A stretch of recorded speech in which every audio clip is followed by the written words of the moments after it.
Vamos a tocar el tema de mampostería, ya que hay muchos que mencionan que una mampostería no necesariamente debe llegar a cero o debe llevarlo de cierta manera. Pues realmente para nosotros emplear algún tipo de mampostería, sea de pieza hueca, maciza, de arcilla, de concreto o bueno, de cualquier tipo de pieza que nosotros empleemos, nosotros debemos de reforzar esa mampostería sí o sí. O sea, no hay como que no reforzamos mampostería, sí la debemos de reforzar. Por supuesto que existen diferentes formas de nosotros hacer ese reforzamiento estructural. Todo eso por supuesto que va a depender de un análisis estructural para nosotros optimizar lo que son esas estructuras, ya que como tenemos varios sistemas para nosotros reforzarlo, pues algunos van a ser más resistentes, más eficientes para ciertas estructuras y algunos otros van a ser mejores por reforzarlo de diferente manera. Ahora también hay otros que comentan que la mampostería de pieza hueca es muchísimo mejor que la mampostería de pieza sólida, de pieza maciza. No diría que hay una mejor que otra porque obviamente habrá algunas estructuras, por ejemplo de un piso, que la mampostería hueca y que no tenga tanta resistencia, este tipo de pieza, pues puede funcionar para esa estructura y no requiere pues mayor resistencia para el tipo de estructuras.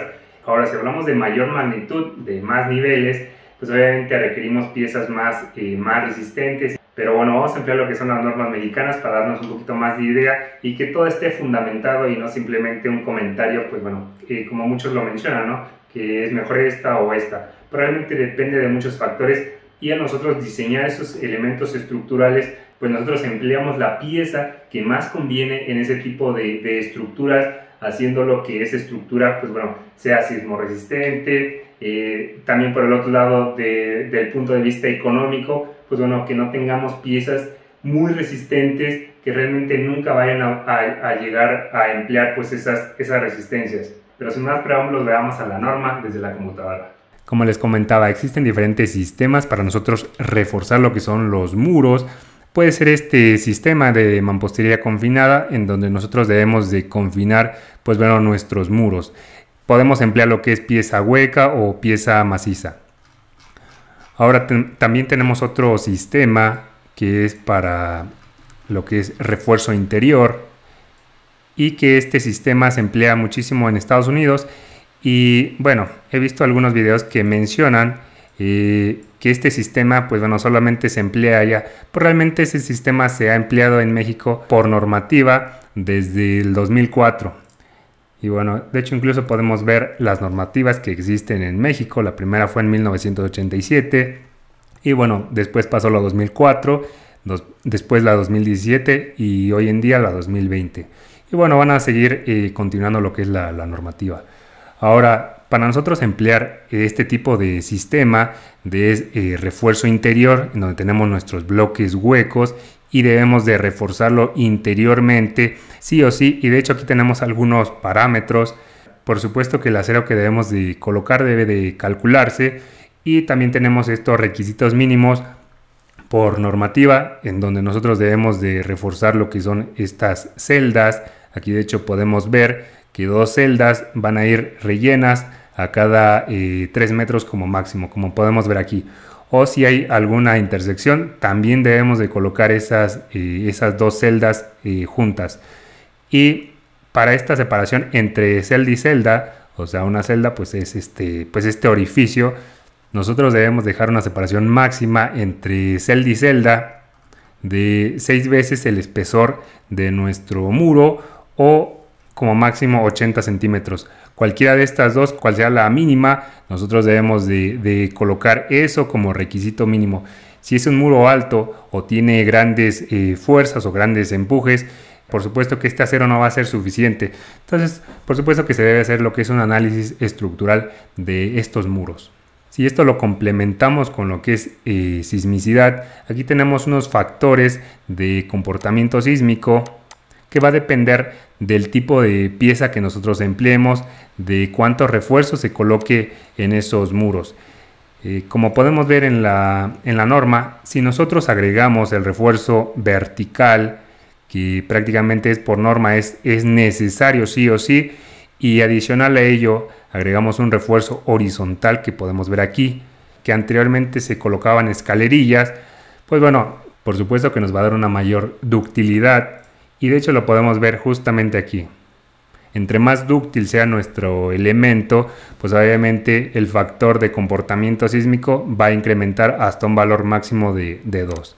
Si nosotros no queremos reforzar esa pieza, justamente como lo podemos ver aquí, de manera horizontal, nuestro valor que nosotros debemos de aplicar es 1.5, y esto va a repercutir a que nuestro espectro sísmico sea mayor. En otras palabras, pues bueno, va a resistir menos lo que es nuestro muro. Ahora, ¿dónde menciona que nosotros debemos de agregar lo que es un refuerzo en nuestras piezas de mampostería? Bueno, en la sección 4.2.3 de sismicidad podemos ver en esta parte de aquí, dice: la capacidad de deformación lateral inelástica de mampostería de piezas macizas o huecas no confinadas ni reforzadas es despreciable, por lo cual su uso no se permite en estas normas. En otras palabras, debemos de reforzar lo que es la mampostería sí o sí, ya sea de pieza hueca, puede ser de esta manera, o ya sea si nosotros empleamos piezas macizas. Debemos de confinar pues todos los muros, justamente como podemos ver aquí. Debemos de confinar lo que son las puertas, las ventanas, intersección entre muros, y prácticamente lo veríamos en planta de esta manera. Ahora, con respecto al tema de sismicidad, hay muchos que comentan que viven en una zona que no es sísmica, en una zona que incluso mencionan que no ha ocurrido ningún sismo, que en ese tipo de zonas pues realmente no requieren refuerzo. Eso es lo que comentan. Ahora, por supuesto que para zonas de sismicidad baja, evidentemente habrá menos fuerzas en la estructura, por lo cual requerirá pues menos refuerzo. Pero eso no significa que no se deba de emplear lo que es el refuerzo. Otra cosa muy importante también, que muchos constructores pues bueno, no respetan o bueno, desconocen del tema, y es emplear piezas que no son estructurales. Y en la norma mexicana C404 nos menciona el tipo de piezas para uso estructural. De hecho, en las normas técnicas complementarias también menciona parte de esto. Si nos vamos a lo que son las piezas, nos puede decir lo que son piezas huecas y piezas macizas, por lo cual hace alusión de piezas únicamente estructurales, y aquí podemos verlas. Pero en esta norma pues es un poquito más específico, y de hecho podemos ver más piezas en esta parte de aquí. Incluso cómo falla si nosotros generamos una carga de este lado, y bueno, prácticamente va a fallar lo que es el muro de esta forma. Como el sismo es de manera cíclica, pues obviamente tendríamos prácticamente una X, formaría lo que es una X. Y aquí tenemos el tipo de piezas que nosotros podemos emplear. Y aquí podemos ver el tipo de piezas estructurales. Si nosotros empleamos piezas macizas, debe ser el área neta mayor o igual al 75% del área bruta. Si nosotros empleamos piezas huecas, como podemos ver aquí, debe estar entre el 50 y el 75%. Entonces ahí podemos darnos cuenta del tipo de piezas. Y aquí podemos ver, por ejemplo, para cuando se construyen casas de piezas huecas, nosotros debemos de reforzarla interiormente, tal cual como podemos ver aquí. Y prácticamente nos quedaría de esta manera. Y de hecho aquí podemos ver, dice: daño en edificio de vivienda, mampostería sin adecuado confinamiento, Colima. Podemos ver que no hay un confinamiento, y esto es lo que ocurre en un evento sísmico. Esto ocurre cuando sobrepasa pues la capacidad de la mampostería, que realmente no es muy alta. Y aquí podemos ver otro tipo de falla, pues prácticamente que no hay un confinamiento adecuado. Y aquí nos menciona daño en mampostería sin refuerzo alrededor de aberturas, y podemos ver aquí. Entonces aquí podemos ver algunos ejemplos. Por ejemplo, también este otro, de donde no se desplanta desde la cimentación, pues este muro en un pequeño aire, pues bueno, se lo lleva. Y aquí podemos ver otro tipo de falla en este muro.